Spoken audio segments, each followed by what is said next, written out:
semuanya, kembali lagi di KBS Kepo Bareng Semansa. Persembahan dari SMA Negeri 1 Nunukan. Ketemu lagi sama aku Fani yang akan menemani kalian di episode KBS hari ini. Nah, hari ini aku udah ngundang nih salah satu siswa berprestasi dan juga tentunya sangat menginspirasi dari SMA Negeri 1 Nunukan. Ada Kak Farhan. Halo semuanya. Halo Kak Farhan. Kak Farhan apa kabar nih? Alhamdulillah baik. Untuk Fani nih apa kabarnya? Alhamdulillah baik juga Kak. Alhamdulillah. Kalau boleh tahu nih kesibukan Kak Farhan belakangan ini apa Kak? Untuk kesibukan saya seperti pelajar pada umumnya ya, belajar. Nah, tapi biasanya saya belajar mengikuti jadwal sekolah dari pagi sampai sore. Terus sorenya saya biasa pergi ke GOR untuk latihan basket. Itu buat persiapan lomba nanti untuk bulan 10.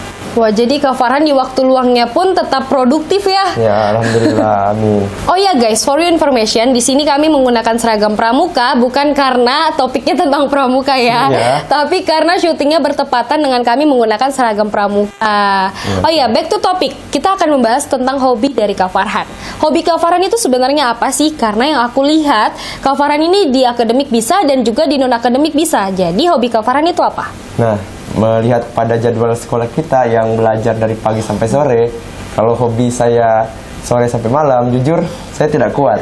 Jadi yang saya lakukan untuk mengisi waktu luang saya itu olahraga. Biasanya saya melakukannya dari sore sampai maghrib. Karena sisi lain saat saya juga senang olahraga, itu juga saya merasa lebih sehat atau lebih fit ketika melakukan hobi saya. Wah, ternyata Kak Farhan walaupun mengisi waktu luangnya tuh tetap produktif dengan olahraga nih. Biasanya aku pribadi aja tidur, Kak. Ya, saya juga tidur sebenarnya. Saya masih normal. Nah, oke. Tadi yang aku bilang tadi, Kak Farhan di akademik bisa dan di non-akademik juga bisa. Nah, kalau boleh tahu, prestasi yang Kak Farhan udah capai nih selama ini tuh apa aja, Kak? Boleh dong disebutin. Oke. Untuk prestasi yang saya dapatkan selama saya bersekolah di SMA Negeri 1 Nunukan, saya mengikuti beberapa jenis lomba, yaitu pertama yang saya ikuti yaitu debat Bawaslu kemarin diadakan oleh Bawaslu, dan di situ kami menjadi juara 2 di tingkat Kabupaten Nunukan.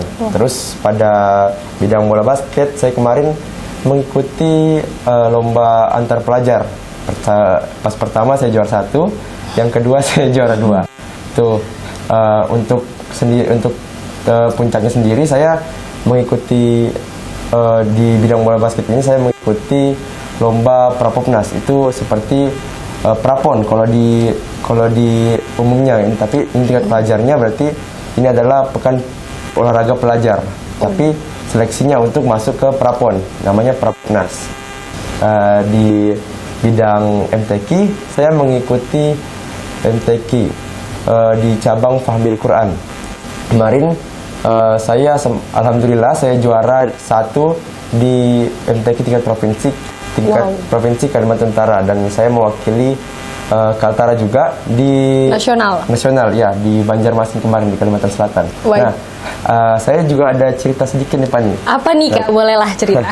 Kemarin nih saya kan dapat kabar kalau yang menang di MTQ provinsi kemarin dapat lolos ke nasional kemarin di Kalsel. Nah, itu waktunya tuh 2 minggu mulai dari tesnya sampai lombanya. Jadi saya berangkat itu kalau tidak salah akhir September sampai pertengahan Oktober.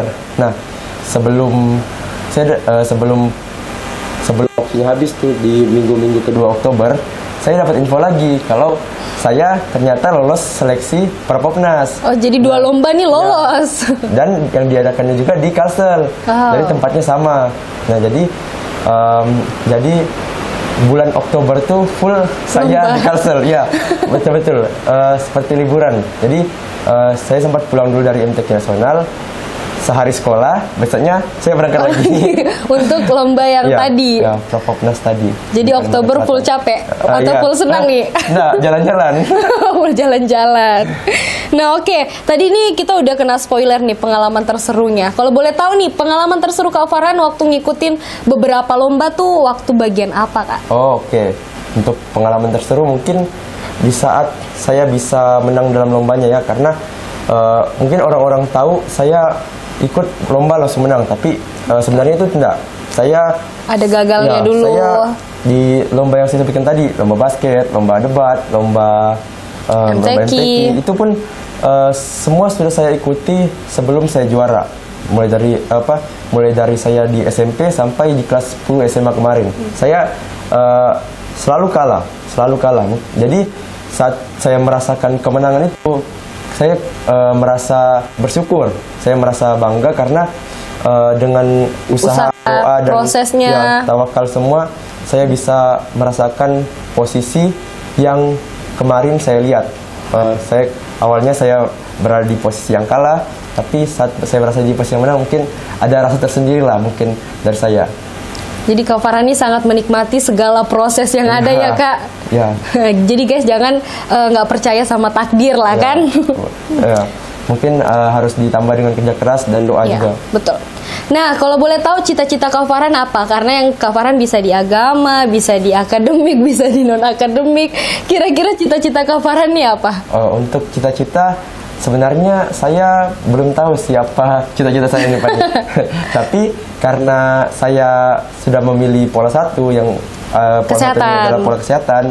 Jadi mudah-mudahan cita-cita saya mengarah ke kesehatan. Ya, tidak jauh-jauh dari kesehatan. Amin. Amin. Kita doain sama-sama ya guys. Semoga Kak Farhan bisa masuk dunia kesehatan. Amin. Nah, aku jujur kepo banget nih. Cara Kak Farhan ngebagi waktunya sampai bisa imbang di akademik dan non-akademik. Maksudnya sejajar Kak. Karena di akademik bisa, di non-akademik tuh bisa. Gimana cara Kak Farhan ngebagi waktunya? Mungkin saya tidak seperti yang orang-orang bayangkan ya. Mungkin orang kira saya itu beginilah. Padahal sebenarnya saya tuh adalah kaum nantilah. Nantilah. Pokoknya apa yang saya kerjakan, nantilah. Masih ada besok. Tapi saat mulai sibuk nih, mulai saya harus persiapan lomba ini, persiapan lomba itu, harus belajar juga. Saya sempat setiap hari tuh Pak nih, rumah tuh bagaikan tempat mandi sama tempat tidur saja. Jadi rumah saya dari jarak dari rumah ke sekolah kan 17 kilo jauh banget. Nah, jadi saya biasa tuh bawa persiapan latihan basket seperti sepatu dan jersey dari rumah. Jadi pas pulang sekolah saya singgah sholat dulu, terus saya langsung lanjut ke GOR. Pulang ke GOR maghrib saya mandi, lalu saya pergi lagi ke tempat mengaji saya. Jadi pulang buat tidur saja, besok sekolah lagi. Wah, jadi Kak Farhan selain mengejar dunia, tapi agama juga dikejar ya, akhiratnya juga dikejar. Ya, mulai dari situ saya merasa nih kayak keteteran gara-gara waktu yang sebanyak saya buang, tapi kegiatannya seperti mengejar. Nah, di situ saya mulai merasakan manfaat dari menghargai waktu, karena waktu sangat menghargai waktu sangat berharga sekali tuh bagi kehidupan kita. Karena ada yang bilang tuh kalau kita terbiasa di arus yang cepat, kita akan mencoba beradaptasi di arus tersebut. Nah, itu saya mencoba beradaptasi sehingga kata-kata nantilah tuh sekarang saya kurangi sudah, karena di waktu yang sibuk dan keteteran pastinya kan Kak. Keteteran. Jadi bagaimana caranya supaya tidak keteteran, yaitu dengan waktu. Nah, yang terakhir nih, boleh dong Kak Farhan kasih motivasi dan pesan-pesan, karena aku kepo nih, motivasi dari seorang Farhan Lukman tuh apa? Oke. Kita pernah dengar kan Fani, biasanya semua orang tuh ada bakatnya masing-masing. Betul. Nah, yang saya rasakan saat saya mengikuti 3 lomba yang berbeda, 3 cabang yang berbeda, yang debat, MTQ dan basket, saya melihat orang-orang berbakat dari situ, dan saya yang mulai lebih dari nol.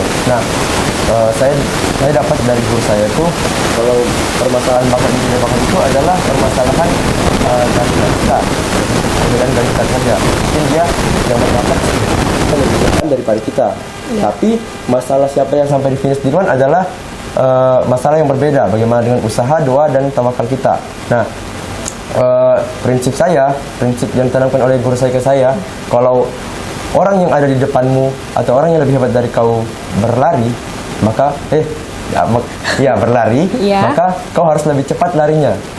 apabila orang yang lebih jauh kepada kau jalan, maka kau harus berlari. Jadi bagaimana caranya kita berproses lebih cepat daripada orang di depan kita, karena kita harus mengejarnya untuk mencapai garis finishnya. Ya, gitu. Jadi pesan dari saya mungkin ketemu orang yang latar belakangnya bagus, ketemu dengan orang yang berbakat itu tidak menentukan bahwa kita akan terus berada di belakangnya, karena betul sih. Karena banyak faktor yang bisa membuat kita melewatinya di garis finish. Entah dengan usaha kita yang lebih 2 kali lipat dari dia, 3 kali lipat dari dia, dari doa kita yang kuat, dan dari usaha-usaha yang ada lah kan. Dan dari tawakal sih, karena setelah kita berusaha dan berdoa itu kita harus menyerahkan semuanya kepada Tuhan kita. Hasil berada pada Tuhan. Nah, aku termotivasi banget sama kata-kata dari Kak Farhan ya. Kak Farhan, terima kasih udah menyempatkan waktu hadir di KBS. Semoga Kak Farhan makin sukses dan bisa mencapai impiannya. Amin. Nah, buat teman-teman di rumah, jangan lupa saksikan terus KBS karena kedepannya makin banyak video yang akan memberikan motivasi kepada kalian. Oke? See you on the next video. Bye guys.